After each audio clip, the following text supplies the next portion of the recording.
রসিক একজন দরিদ্র কৃষক। রসিক তার বউ লাইলিকে নিয়ে জগৎপুর গ্রামে বাস করে। রসিকের জমির পরিমাণ খুবই সামান্য। রসিকের দুই জ্ঞাতি ভাই আলাল ও দুলাল সব সময় রসিকের সাথে শত্রুতা করে রসিকের সব ফসল নষ্ট করে দিতে চায়। রসিক খুবই ভালো মনের মানুষ। কারো অভাব, দুঃখ, কষ্ট দেখলে রসিক তা সহ্য করতে পারে না। জমিতে দিন দিন ফসলের পরিমাণ কমেই যাচ্ছে, কি যে করি। সে কি ভাই, তুমি মাথায় হাত দিয়ে এভাবে বসে আছো কেন? কি আর করব বলো, সারা দিন জমিতে এত কাজ করি, এত মেহনত করি, তারপরও দিন দিন কেমন জমির ফসল কমতেই আছে। সে কি কথা ভাই, আমাদের জমিতে তো ভালোই ফসল হচ্ছে। তোদের জমিতে তো সেচ ব্যবস্থা আছে, কত সহজে সবসময় জমিতে পানি সেচ দিতে পারিস তোরা। তা অবশ্য ঠিক বলেছ, কিন্তু তোমার জন্য আমাদের খুব কষ্ট হয়, তাই না রে দুলাল? হ্যাঁ ভাই, তোমার জন্য আমাদের খুব কষ্ট লাগে। তুমি চাইলে আমরা তোমার এই জমিটা চাষ করে দিতে পারি।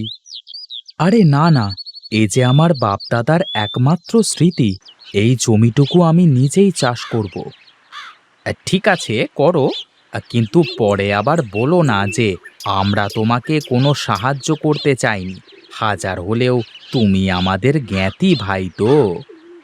আরে না না, তোমরা এসব মনে নিও না। দেখো, একদিন এই জমি থেকেই আমি সোনা ফলাবো। ঠিক আছে, তাই ফলাও। আমরা এখন চললাম তাহলে। চল দাদা, চল। হ্যাঁ চল চল, আমাদের কত যে কাজ পড়ে আছে। আলাল আর দুলাল চলে গেল। রসিক হাঁটতে হাঁটতে বাড়ির দিকে রওনা দিল।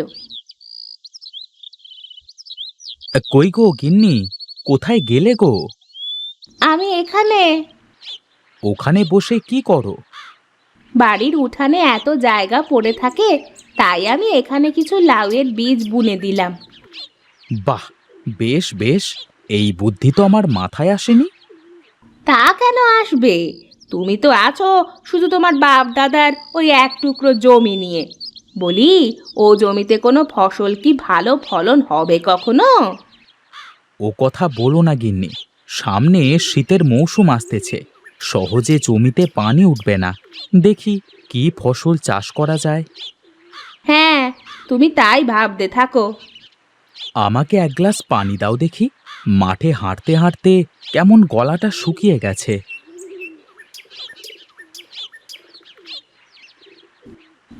লাইলি ঘর থেকে এক গ্লাস পানি নিয়ে এসে রসিককে দেয়।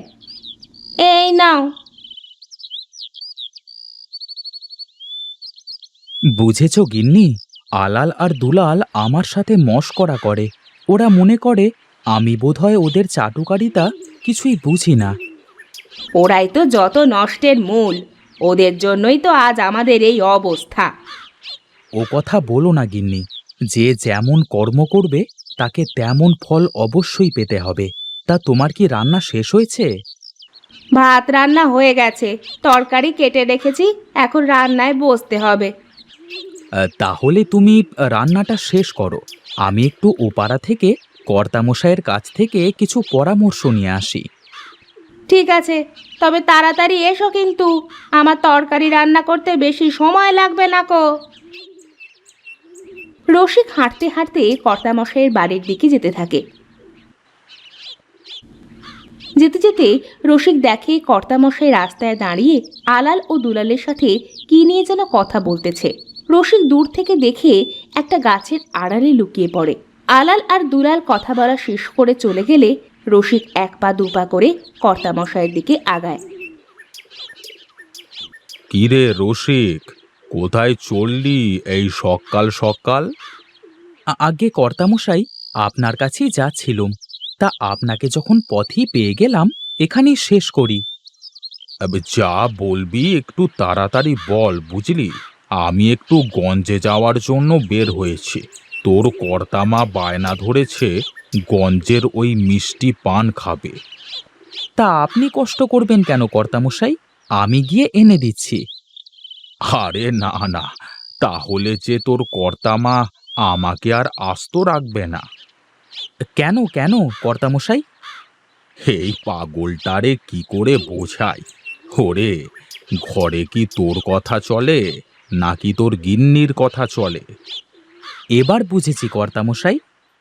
ওরে শোন শোন রসিক, বাইরে আমি যতই যাই করি না কেন, ঘরে গেলে আমার সব ক্ষমতা শেষ হয়ে যায়।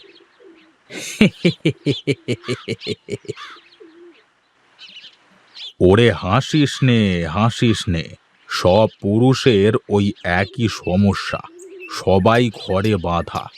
যাই হোক, বল আমি তোর জন্য কি করতে পারি?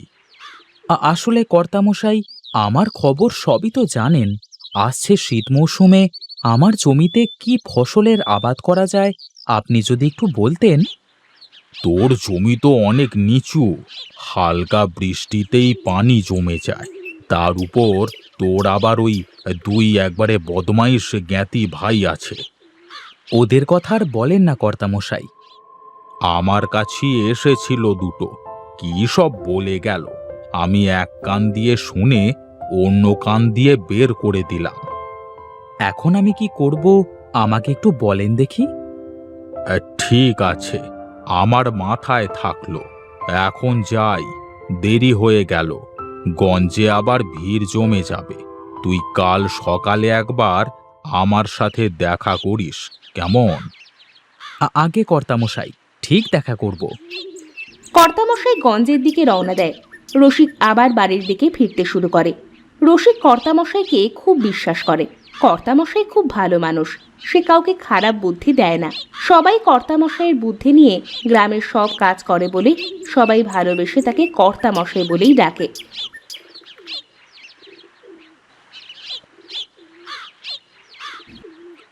কই গো গিন্নি, তাড়াতাড়ি কয়টা খেতে দাও দেখি। তা কর্তামশাই কি বলল তোমাকে? কাল সকালে একবার দেখা করতে বলেছেন। তুমি হাত মুখ না ধুয়ে খেতে বসবে নাকি? যাও, হাত মুখ ধুয়ে এসে বারান্দায় পাতিতে বসো, আমি খাবার নিয়ে আসছি। রসিক হাত মুখ ধুয়ে বারান্দায় গিয়ে বসে। লাইলি ঘর থেকে খাবার এনে রসিককে খেতে দেয়। বাহ বাহ, তোমার হাতে মনে হয় জাদু আছে গিন্নি। হয়েছে, তোমার আর অত বেহায়াপনা কথা বলতে হবে না। এগুলো বেহায়াপনা কথা তোমাকে কে বলেছে? তাছাড়া বই কি। এগুলো হলো ভালোবাসার কথা পাগলি। হয়েছে হয়েছে, এখন খাওয়া শেষ করে তুমি ঘরে গিয়ে বিশ্রাম নাও তো দেখি, আমার এখন অনেক কাজ বাকি।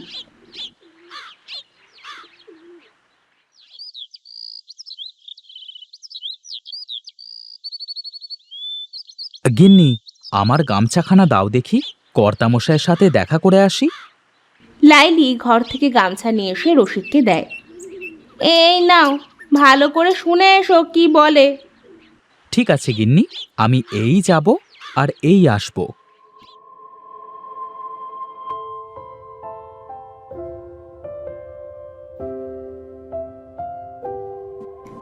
রসিক হাঁটতে হাঁটতে কর্তামশাইয়ের কাছে যায়। কর্তামশাই তার বাড়ির পুকুর পাড়ে বসে সকালের মলিন হাওয়া উপভোগ করছিল।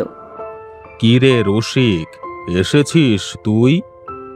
হ্যাঁ কর্তামশাই, আসলাম মাত্র। শোন শোন, আমি তোর জমির বিষয়ে ভেবে দেখলাম, সামনে তো শীতকাল আসছে, তুই তোর জমিতে পেঁয়াজের চাষ করতে পারিস। তা কেমন করে কি করলে ভালো হয়, আপনি একটু বলে দেন দেখি।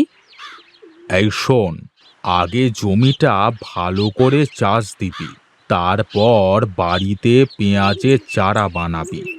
এরপর সেই চারা একটু বড় হলে জমিতে লাগিয়ে দিবি, কেমন? ঠিক আছে কর্তামশাই। রসিক বাড়ি চলে আসে।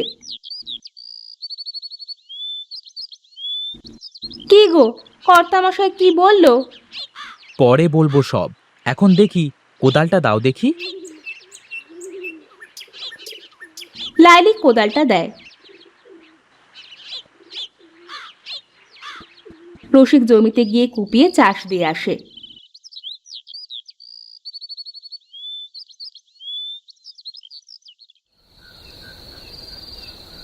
কি গো, কর্তামশাই কি বললো তা তো কিছু বললে না তুমি? কর্তামশাই পেঁয়াজের চাষ করতে বলেছে।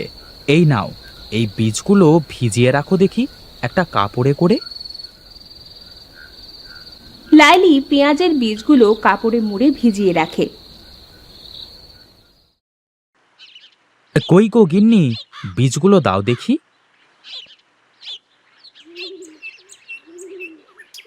রসিক বীজগুলো নিয়ে মাঠে চলে যায়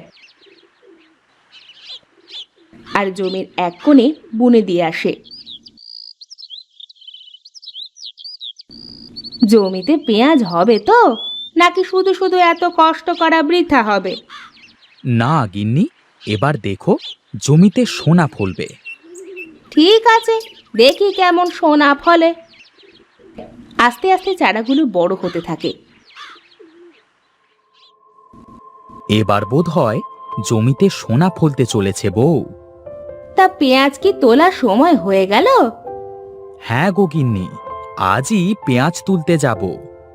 রসিক জমিতে পেঁয়াজ তুলতে চলে যায়। এক একটা করে রসিক পেঁয়াজ তুলতে থাকে আর অবাক হতে থাকে। এত বড় বড় পেঁয়াজ রসিক আগে কখনো দেখেনি। সারা জমিতে শুধু পেঁয়াজ আর পেঁয়াজ। রসিক সব পেঁয়াজ তুলে বাড়ি নিয়ে আসে। পেঁয়াজে বাড়ির উঠান ভরে যায়। রসিক ও লাইলি অনেক খুশি হয়।